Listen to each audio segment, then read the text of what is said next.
Hey, good evening, everybody. Welcome to the Brothas-in-law. Hey, we got a good show lined up for you tonight. The title of this video this evening we're going to be talking about is called "A Man Wins a $1.5 million lawsuit against an unlawful arrest." And if you've been following us, we always talk about our acronym of C.A.L.M, which stands for Comply, Answer Questions, Listen, and Move On. When you do these things, it makes it hard for an officer to act out on you. Not always, and you'll see tonight where this officer went way overboard and caused himself to get into a lot of trouble. And this citizen in turn sued the city and the county where this took place and got a nice payday. And this is what it's all about. You know, hey, just you do your part, remain calm. And if that officer acts like an asshole, like this guy here, which we're about to show you in a second, you still stay calm. And this is what it's all about. So if you're new to our channel, my name is Corey, and I'm a former Virginia State police officer and a retired Navy Chief Petty Officer of 21 years. And my co-host tonight is Mr. Michael Bradley. What's going on, everybody? Appreciate you guys joining us. What's up, Tone? I see you. Goat, I see you. I'm Mike Bradley, retired police officer in Northern California, 26 years, and also a 6-year Army vets. So we got a good one lined up for you today. And, you know, this is one of those instances, Corey, where you got the cops acting like a fool. Oh, yeah. I think that's an understatement. You know not something I would do, but we're going to get into it. Yeah, and before we get into it, y'all, please head over to the merch shop, support our channel by getting yourself a nice little Brothers-in-Law t-shirt to help support the channel. We got one with Mike's wearing with our nice mug shots on them.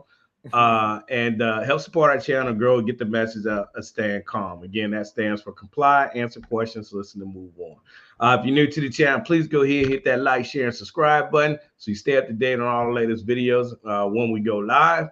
And share this out to all your friends and family, man. This is something that we feel very deeply about and making sure citizens interacting with police the right way. We know officers are out there that are really bad, and it's sad that it's like that, but that's just our human nature. We're human beings. We are not perfect. We do jacked up stuff. No matter if you're a police officer, you're a doctor, you go in for a routine surgery, and next thing you know, you got legs amputated. So, you know, no profession is without somebody, you know, putting a black eye on that profession. So we're talking about it tonight. We bring you the good, the bad, and the ugly on both sides. But tonight, we're definitely beating up on these officers here because this is not what you're supposed to do to citizens. And we're going to play the video. You know, it's hard for us to play the whole video through because a lot of people say we talk too much, but we really don't care. I already got the link down in the description below if you want to catch this video at its entirety. We're here to give our analysis on it, right? And that's what we're going to do. So, Mike, go ahead. So this happened in Colorado, traffic stop, but another citizen pulls up behind the officer that's making a traffic stop. So a second officer comes on scene and makes contact with that guy that stopped behind the original traffic stop. And this is how it goes down. Okay, here we go. Happened on November 29th of last year, about 3 hours south of Denver in Trinidad, Colorado. I can't see the video, Mike. C.A.L.M pulled over you can't see it? Espinosa for following too closely to his squad car. Oh, my bad. My bad. There we go. There we go. It's all right, man. It happens. Here, let me rewind a little bit from there. Colorado. Originally, Sheriff's Deputy C.A.L.M pulled over Nathan Espinosa for following too closely to his squad car. Window is frozen. Okay. What's up? Deputy Noel with the sheriff's office. Let me get your driver's license ready. Hold that dog. Now let get back. That's where it was snippy. Problem is, what's the... Yeah, you're following too closely. Can't you see the roads are icy? You see me slowing down and you're still coming up behind me. There's no reason for you to be doing that. It's not because don't tell me how I should be driving. Okay, I'm in a marked. All right, well, that doesn't give you the right to follow a marked patrol car close like that. What if I had to stop? I know there is ice there. That's why I was cruising so I don't slip. There's no reason for you to be that close to a marked patrol car.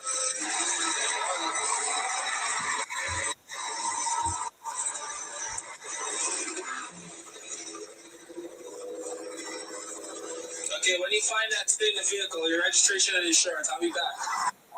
At the time of the incident, Espinoza and his father, Kenneth Espinoza, were driving separate vehicles to a garage. When Nathan was pulled over at the traffic stop, Kenneth also pulled over his vehicle.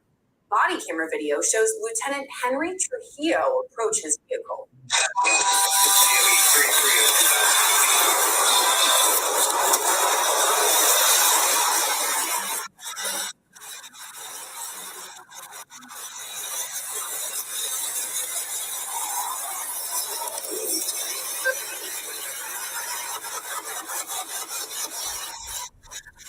You need to be behind this traffic stop? Yeah, why? My son, he's following. Okay, he's on the traffic stop, so you don't need to be behind it. Oh, that may be. We just don't like when people pull in behind us. That's what we get paid to do, to pull people over. You don't get paid to be a you don't either, okay? I'm going to put up with you. Okay, I'll ask you a simple question, okay? Exactly. You need to leave now or you're going to get charged. Camera video then shows the pair arguing about the father's decision to also pull over. I'm recording too. I asked you a simple question. If you have attitude, that's your problem. Okay? Yeah, you saw me and you rolled your window up when I came. Hold on a second, okay? You rolled your window up when I walked up, okay? So I knocked on your window, okay? You are not a cop. You don't need to be behind me, okay? So you need to leave right now. I don't need to do anything. You got 5 seconds to leave, okay? There's no reason for you to be behind this traffic stop. No reason, okay? No reason, okay? No reason. Do I not? Okay, do you always stop behind cops when they pull people over? I stopped right behind you. Okay, you don't need to be here. You don't need to be here, okay? You need to go. No, I don't. I'm waiting on my son. All right, he's fine. Right back. Deputy Noel's body camera video shows what happens next when Lieutenant Trujillo walks away. Do you always stop behind cops when they pull people over? Okay, you don't need to be here. You don't need to be here, okay? You need to go. No, I don't. I'm waiting on my son. He's right back to Wilson. Leave. That's the car. Stay. Hey, stop. Get out the car. What are you going to do? Testify, give me the radio. Get out the car. Get out the car. Get out the car. Get out the car. Get out the car. Get out the car. Get out the car. Stop it now. Get out the car. Get out the Separate body camera video shows the incident from another angle. Stop it now!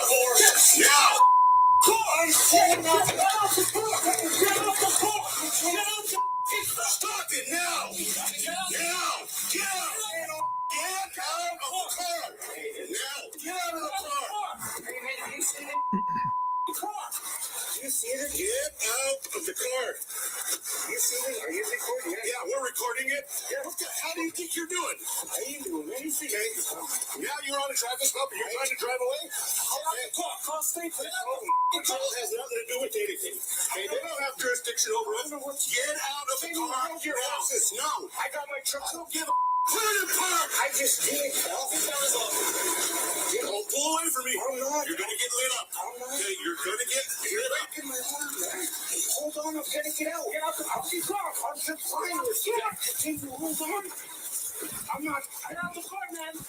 Get back over there now. Try it. Just stay there and record. Get out. Hold on. Now. I'm getting out. I'm not. You're under arrest.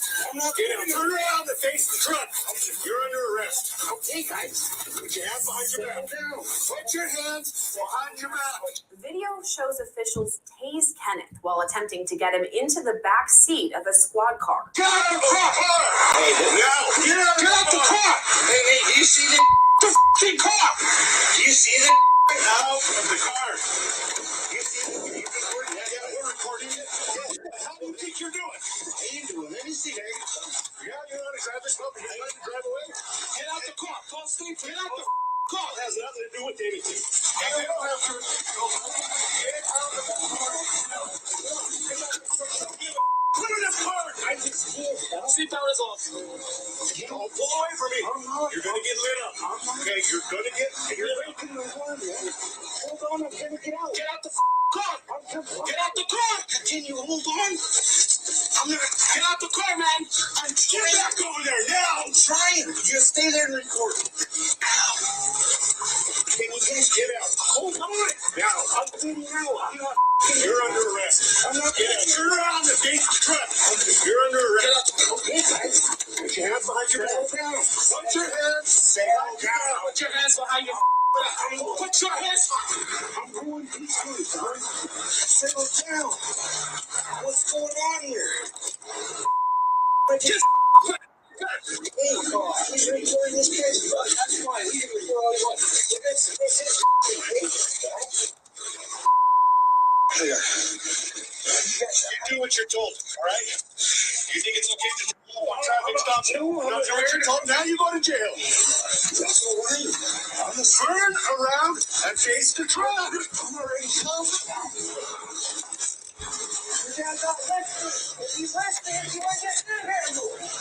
Let's go.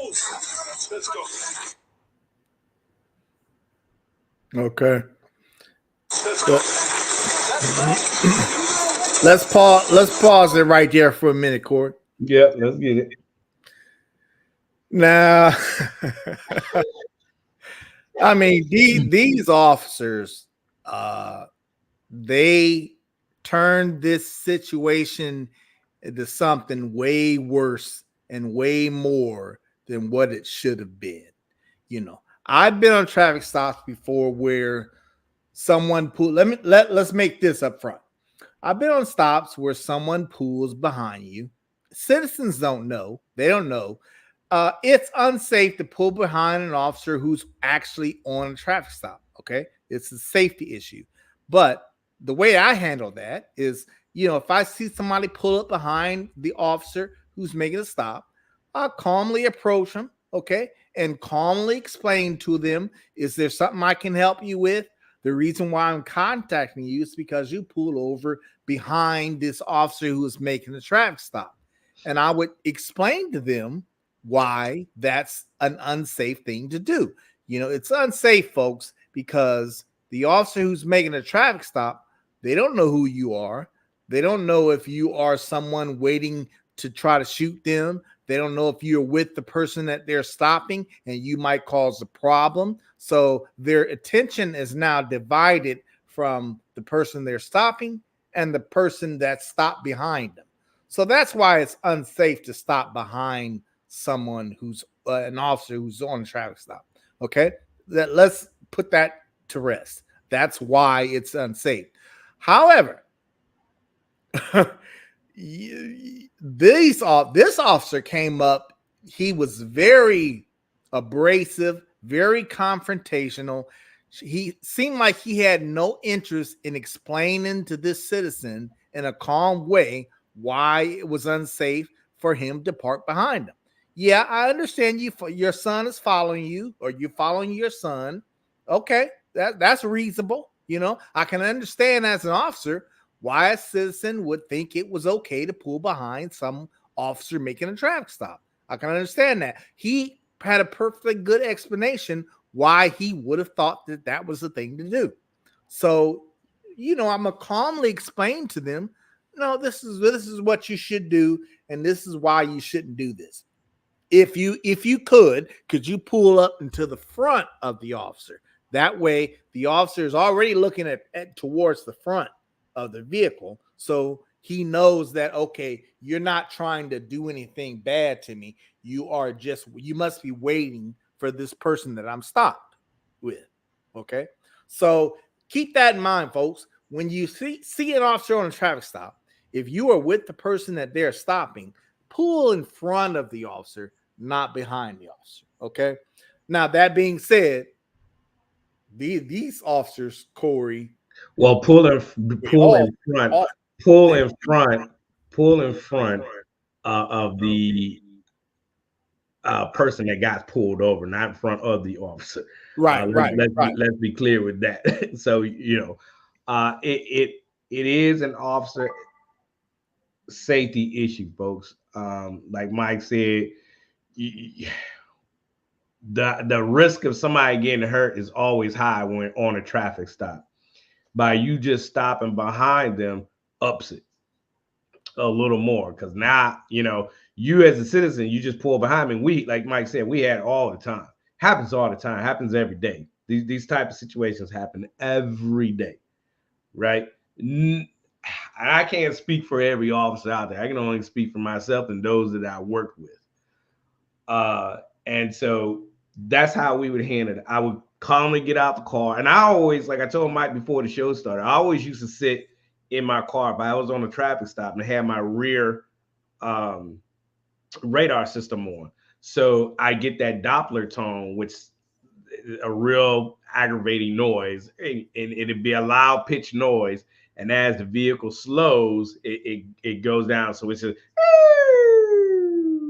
and now I know somebody's behind me. It alerts me, and I'll stop what I'm doing, and I'll go and ask them, hey, is the reason why you stopped behind me? And 9 times out of 10, the person is lost. Right? Yeah, they got questions or whatever it is, Right. But what this guy did, I mean, I think he was high sprung from the jump. I don't know what call he just came from, Mike, but he was high sprung from the jump. I mean, you tell the guy to leave, and he tries, although he waited too late to try to leave. Once I think he thought they was going to get, this is real now. He tries to leave. Well, at that point, he was wrong for that. He should have just stayed where he was. Yeah, but I gotta argue with that a little bit, Corey, because at 1 second the officer was telling him to move, and while he was going back to his patrol car, and then on the next second he tried to tell him to stop. Well, which is it, move or stop? You know what I'm saying? He wasn't going nowhere because his son was right there being stopped. So the fact that the officer was telling him to stop, telling him to move, telling him to stop, which one is it? Okay, number one. Number two, when it got to the point where the officer was trying to get him out of the car, well, you had his arm through the window. So how's he going to get out of the car when you got his arm through the window? Okay, you can't get past the door frame. Okay, so you got to let go of the arm and open the door so that you can get him out of the vehicle. But Corey, it shouldn't have even gotten that far. No, it should never get that far.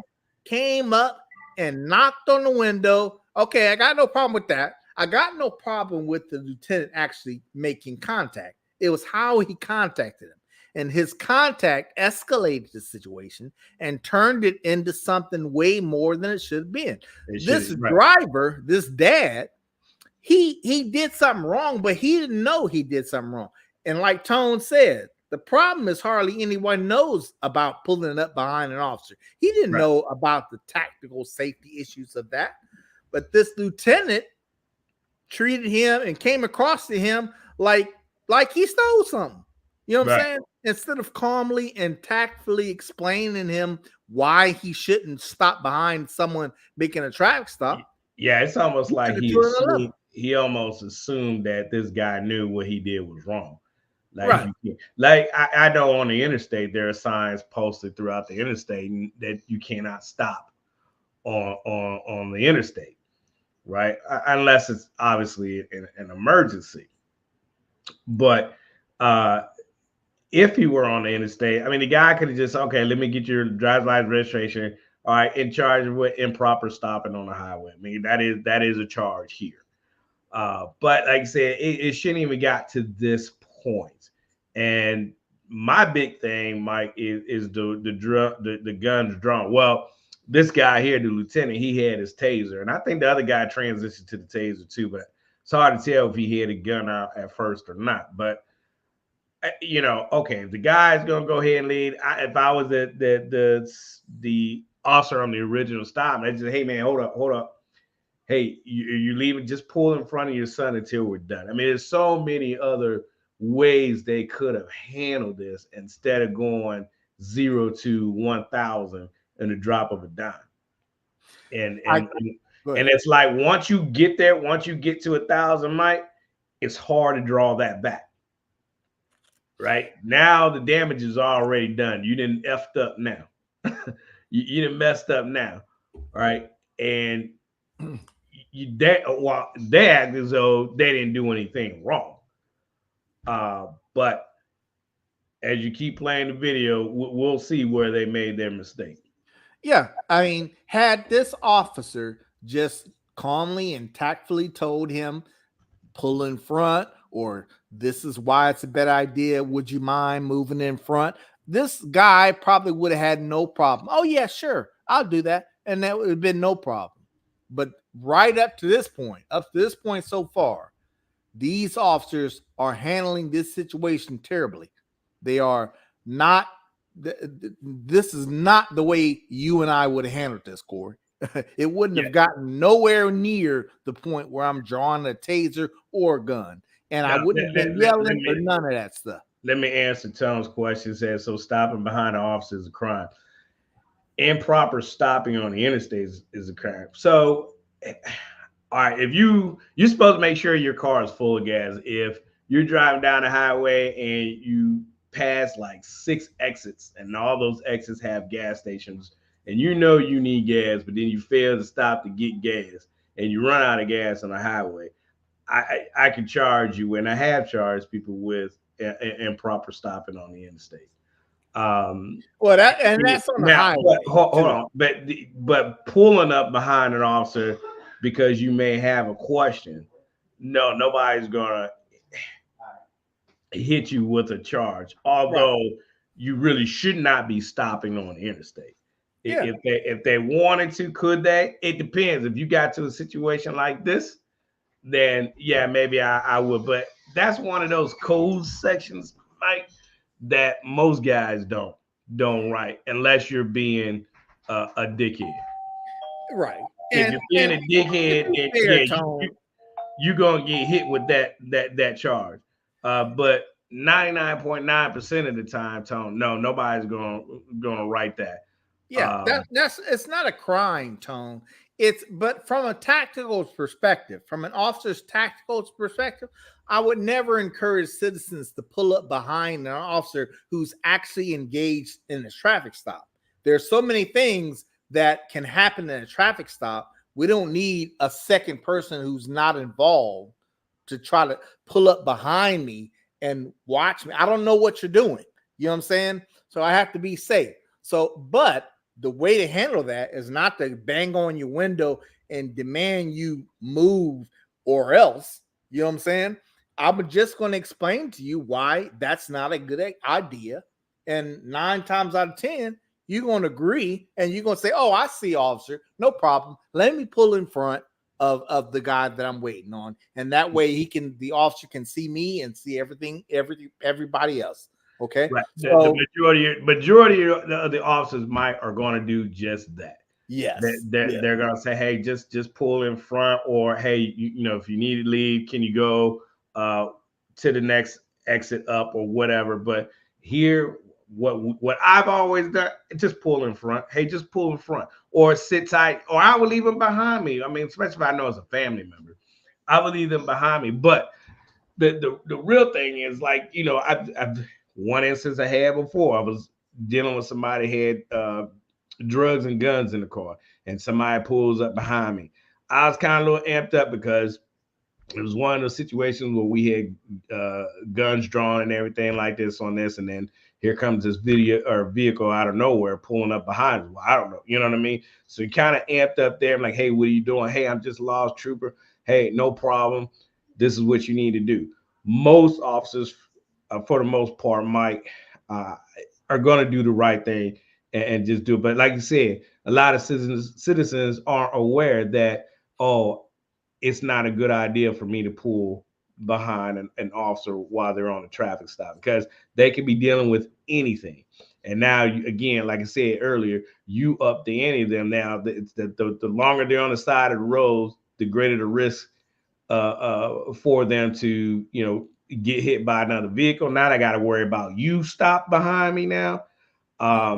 You know what I mean? Because reason being, I'm sure everybody's seen videos of this type where you see an officer on a traffic stop and then somebody just comes out the clear blue and runs in the back of the officer, and bodies fly everywhere. This is the reason why, right? And now if you're behind me, you're going to get hit and your vehicle is going to get pushed into my vehicle, and I have a greater risk of getting hurt while I'm sitting inside my vehicle. This is why we don't do it. It's easier just to pick up the phone and call 911 if you're lost, or go to the next exit. But this right here, this guy, like I said, he went 0 to 100, and there was no need to go that way. Right. There was no need to go that way. Tone, in other words, think of it this way. If I'm arresting a dangerous suspect and I got someone standing behind me to where I can't see whether they're a threat or not, that's a threat to me. Okay. As an officer, that would be a threat because I can't see what that person who pulled up behind me is doing. That's the best way I can explain it. So it's really a tactical thing. It's not a crime. It's tactical. It's a tactical thing. It's putting yourself in the mix, in a position of advantage that if you were to do something, you would have to jump on the officer. So that's all that is. But our point in this video is the way these officers handled this dad, okay, is way out of line, way overboard. It should, guns drawn, tasers drawn, yelling commands and stuff. Shouldn't have even gotten to this point, Corey. No, it should never got there. Do you have the rest of this video where they do actually tase him? Let me keep playing. Let's go back to it. Here we go.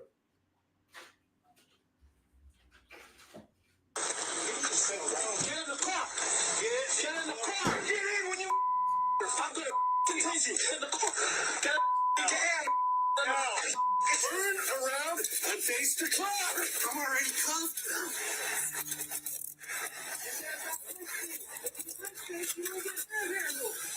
So let's go. Let's go. You need to settle down. Get in the car. Get in the car. I can't get in when you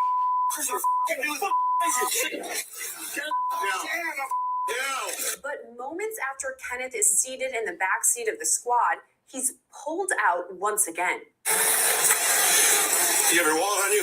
Don't do that. I'm gonna get you. I'm gonna pass search you. Yeah, get out. I got my wallet. Get out now.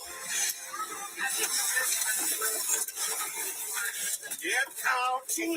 Get in the car. Get out of the car. But make up your mind, officers. Okay. This is how it's gonna work. Okay. You're gonna do what you're told to do, and that's it. Stand up. Up against the car. Now, at this point, they've already tased him. Yeah, they tased him when he was getting in the car, when he was getting in the patrol car.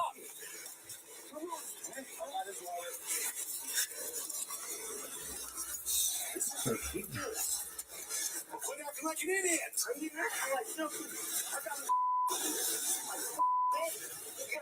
shot me right in the back of that face. And see, that should have all been done before they even initially put him in the vehicle, Mike. Right. Spread your feet apart. I can't. Spread them. You party woman is going to be nice. I'm not doing anything. Jesus, I thought you guys good, man. I'm following me forward, man.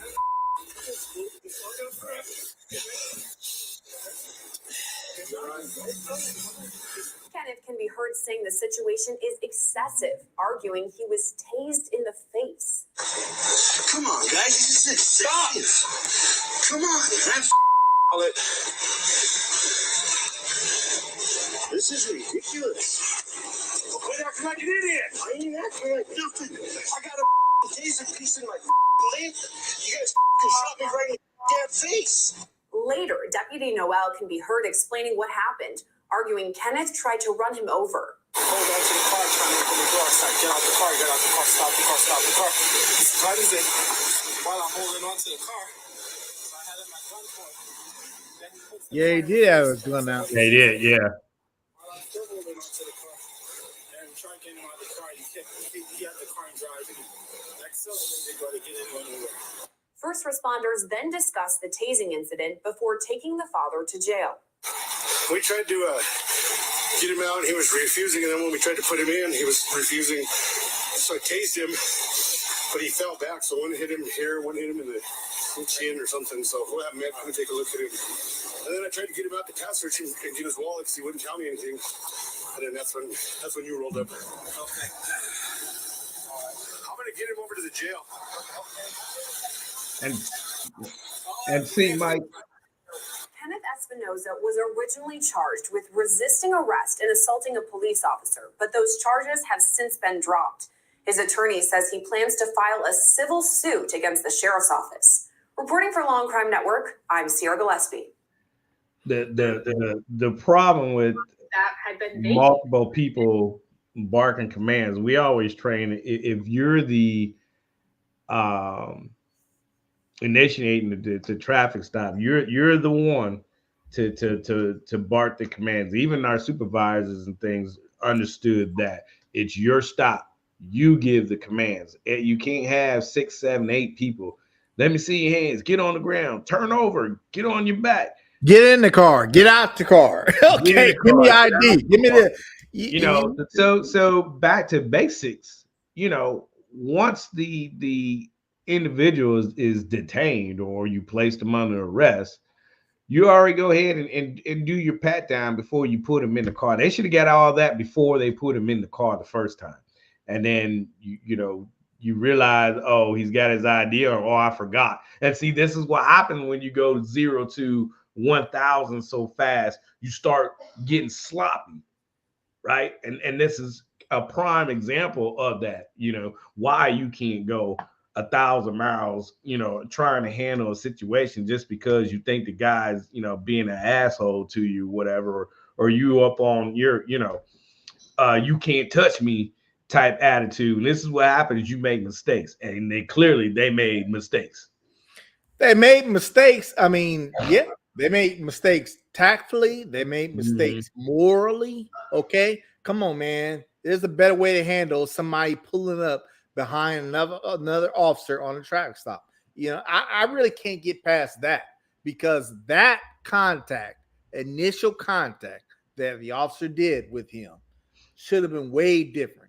That officer came up there with a chip on the shoulder and he was already in trouble in that officer's mind. And that officer came in there too authoritative to the point where it sounded like he was pissed off at something.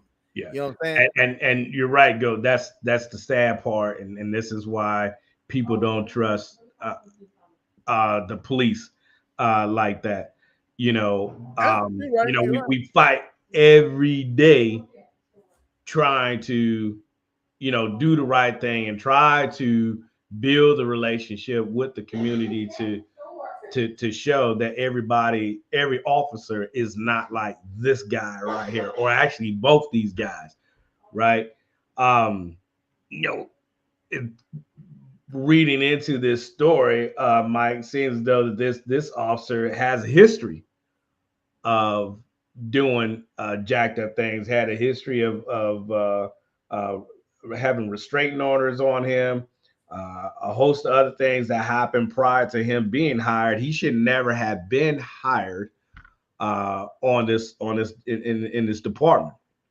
I And agree. so we had to get better at those type of things, right? And you're hiring. I mean, with it's you want to scrutinize the applicant, right? You want to make sure you're getting the right people in the right positions, but at the same time, you got to kind of make it enticing to get good people.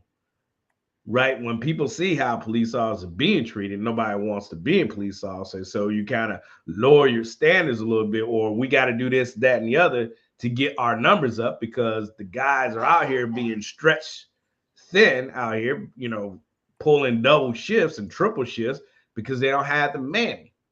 And I don't know what the problem is with this department, but clearly somebody dropped the ball and hired him. Not only did you hire him, Mike, you promoted the lieutenant. right. You promote this jackass to lieutenant. Like this lieutenant should not.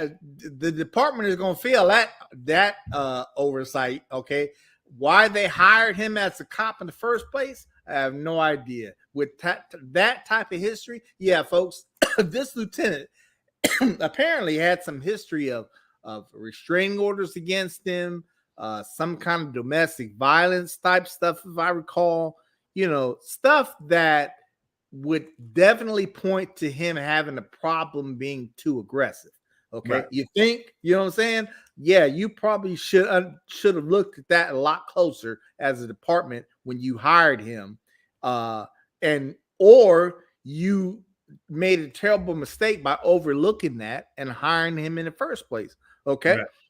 Clearly, this guy was too hot-headed when he approached that driver's side. He was too hot-headed. He was too pissed off. He was too over the top, and it shouldn't have never gotten that far. So, no. I mean, and for crying out loud, you're a lieutenant, so you should be the example of how it should, it should have went. That should have went textbook because you are the lieutenant. You're the supervisor out there on that road, and this is how you handle it. Then that right. What does that tell you about your department, right? Yeah, how many incidents do they have where stuff like this happens because of officers like this? You know what I'm saying? Right. It's just a bad look, and that guy got what? 1.5 million. 1.5 million. But you know what?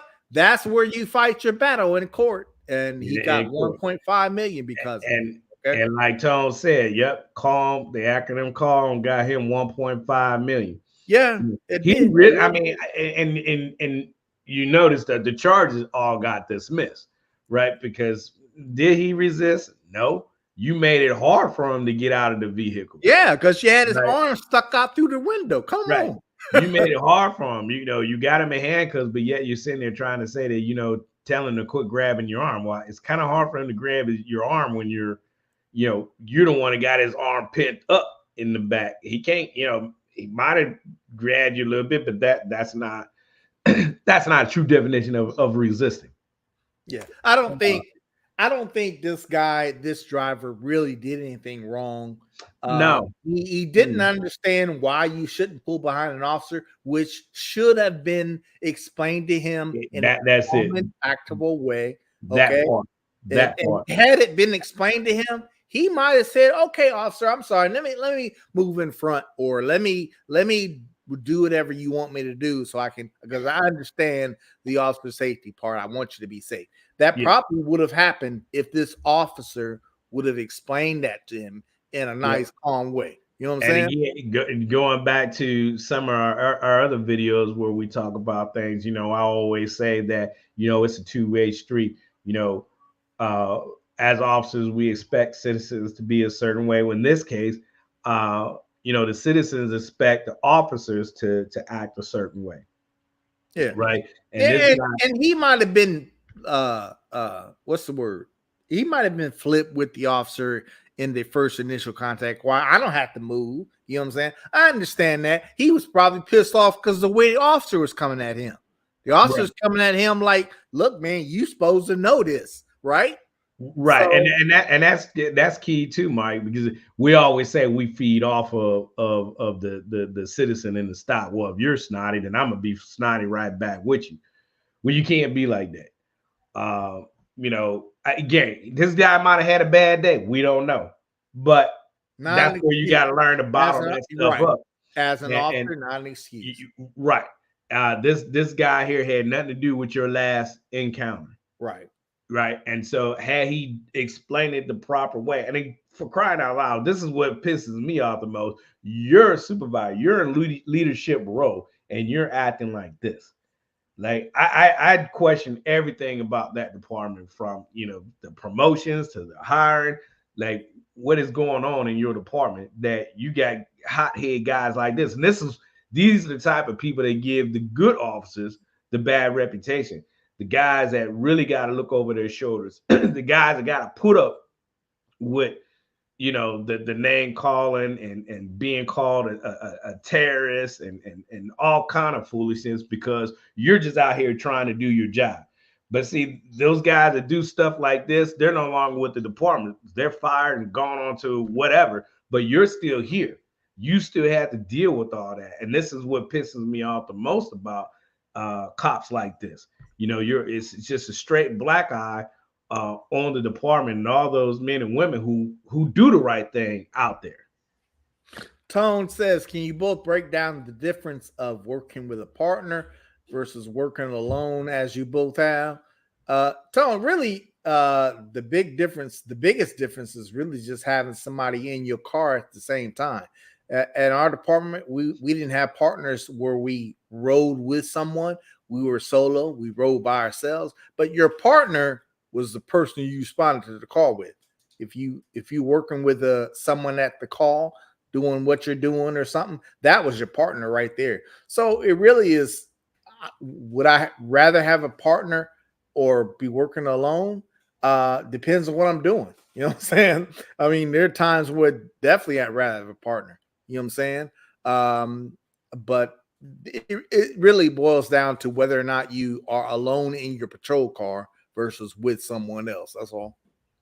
Yeah, we just definitely just called them your shift partner. They worked the same shift as you, and you worked a different side.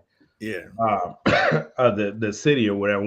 I was responsible for 3 cities, and so sometimes it'd just be 2 of us out there, and so we would back each other up whenever we could. But for the most part, we worked by ourselves. The citizen, when we made an arrest, they rode in the front seat with us. We didn't have the cages. So I mean, like Mike said, that's the biggest difference between versus having a partner and working alone. Yeah, you may be alone in your vehicle, but you're not alone on the road. Yeah, that's a good way of putting that. And there's definitely a difference between working like Corey working highway patrol versus a city cop, which I was. The city cops, we rode, like you say, Corey, we rode in the car alone, but we weren't alone on the street, really. You always had a cover unit within a minute, 2 minutes of getting to you, usually. Versus the highway patrol, you might not have you're alone in a car, you might not have a cover unit. Your cover unit might be 30 minutes away. Yes. You know what I'm saying? So yes. you're more alone on the highway than Tone, that's running code, lights and siren to get to you. Still 30 minutes. So you better be able to handle yourself. And this is where that tact comes in, because you definitely have to be able to de-escalate situations, because you got to understand you're on that road by yourself. Yeah. Right. I know I may have 2 or 3 shift partners, but they could be in 2 different cities, rush hour, and you get into something like this here and you're hot headed and you going off. Next thing you know, you going hands on. Well, it's 20, 30 minutes time before your shift partner gets to you. Yeah. So you better be able to handle yourself. And that's why it's so important to be able to de-escalate. We were taught verbal judo. right? You know what I'm talking about, Mike. Mhm. And so you learn different words, different phrases of things to get the citizen to do what you need them to do versus you going from a 0 to 1,000. Look, I know I'm on the road by myself, especially on midnight shift, and I'm way on the opposite end of our area of responsibility, and I know my nearest unit is 30 minutes away. Maybe if he's hanging around, he might be in the city trying to get into something. My next source of backup is a city unit, but I don't know what they got going on. You know what I mean? They all may be tied up. Right. So for me, it was very important to be able to de-escalate situations. Yeah. And because last thing I know it's midnight. I know I'm out on this mug all by myself. And ain't nobody out here but me and 4 or 5 people that are in this car, right? Do I want to be the one to be smarting off at the mouth? No, I don't want to be that one. I need to be able to de-escalate the whole situation before it gets out of control, because I know my next my cover is 20 minutes plus away, and that's running lights and sirens to get to me. So these guys have to learn how to be tactful in handling situations like this instead of going for 0 for 100. But my question, Mike, is to you: what about the other guy? Now we know this lieutenant, he's gone, he's off the department. But what do you think about the other guy? I think the other guy was just going with the flow. You know what I'm saying? He comes back there when the lieutenant was walking back to his patrol car. I don't know what the lieutenant was doing. I'm not clear on what he was doing or what his intent was. So the other guy, that's when he tells him, stay in the car or go, whatever he tells him to do. Then a second later, he tells him to stop and draws his gun on him. You know what I'm saying? It happened so fast. It's like, well, what are we doing here? What kind of threat do you have here? At that moment, I didn't see a threat. I didn't see a threat. No, Okay. I don't think that. No, there was never a threat. Okay, they'll probably argue the fact that when he started pulling off and then he was backing up or trying to move forward, then he backs up. Could he use the car? I think he was only doing that because he didn't know what to do himself. Right. You told him to leave. That's what he was told him doing. to leave. Right. Right. You told him to leave. And now all of a sudden you draw guns on him and tell him to don't move. Get out the car. Okay. What's what? Right. See, and that's what I'm saying. You can't give mixed signals to the citizen, because they're just going to do what you tell them to do. You say turn around. Well, they may just keep turning around in a circle. Turn around, face the car. You know what I mean? You have to break your commands down Barney style, right? Hey, I need you to roll onto your stomach, not just roll over. Heck, that might just start rolling down the street.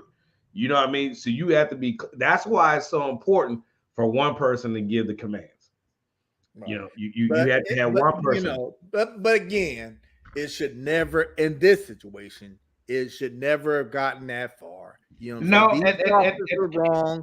These officers were hothead.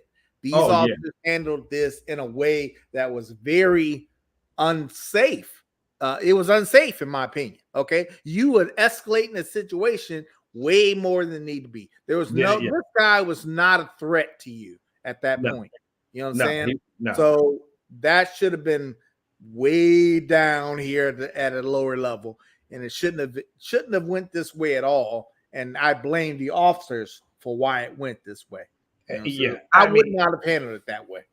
No, and it's crazy when and Delando, thank you for sending this video to us, because when he sent it to me, I was like, dude, why didn't you just tell him to move in front of your son? Like, that could have been. I mean, that was it. I mean, because we do it. It happens all the time, folks, and it's like this is like one in 1,000 chance that this will happen, because this happens so much that the normal response is, okay, hey, just sit tight right here. Or if I'm that lieutenant, I would just stand there and talk with you. Right.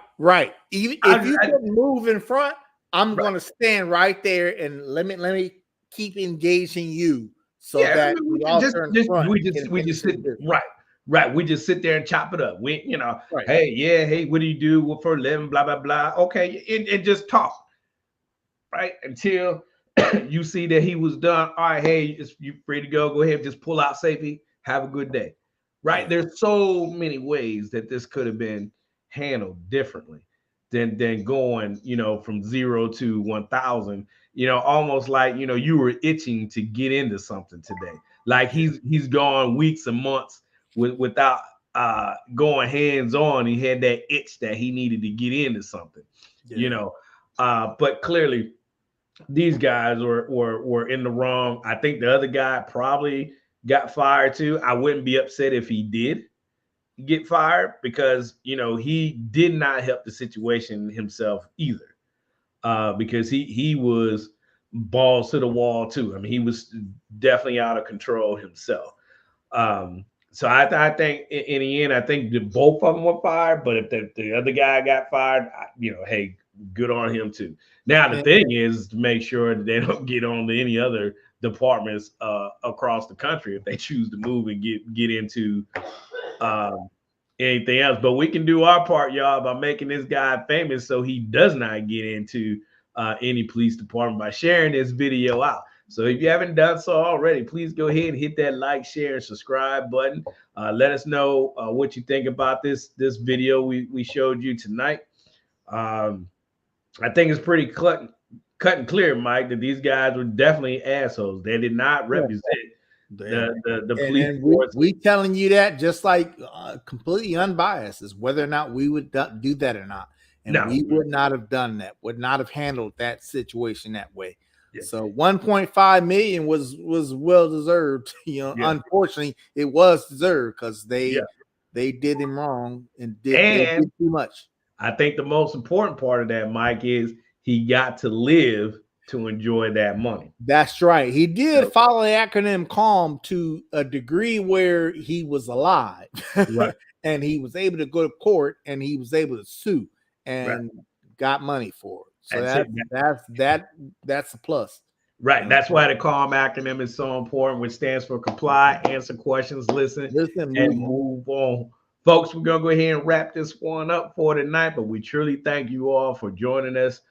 We appreciate your conversation you had with us. So let's make this dude famous, to make sure he never gets to work in another police department again by sharing this video out so everybody can recognize this asshole and make sure he does not get hired on anywhere else throughout this country. So please share this out far and wide, and remember to follow the acronym of C.A.L.M. Again, stands for comply, answer questions, listen, and move on. And we'll be back next Thursday, same time, same sandbox. Again, if you got a video that you would like for us to put on here and discuss, please just email it to us at the Brothas-in-law21@gmail.com. We'll take a look at it. Make sure it's got good context. So we have good video photos and a good storyline behind it so we can get on and talk about it. Other than that, Mike, good seeing you, my brother. See you next week. Y'all be safe. Everybody, and y'all be safe. Peace out. Peace.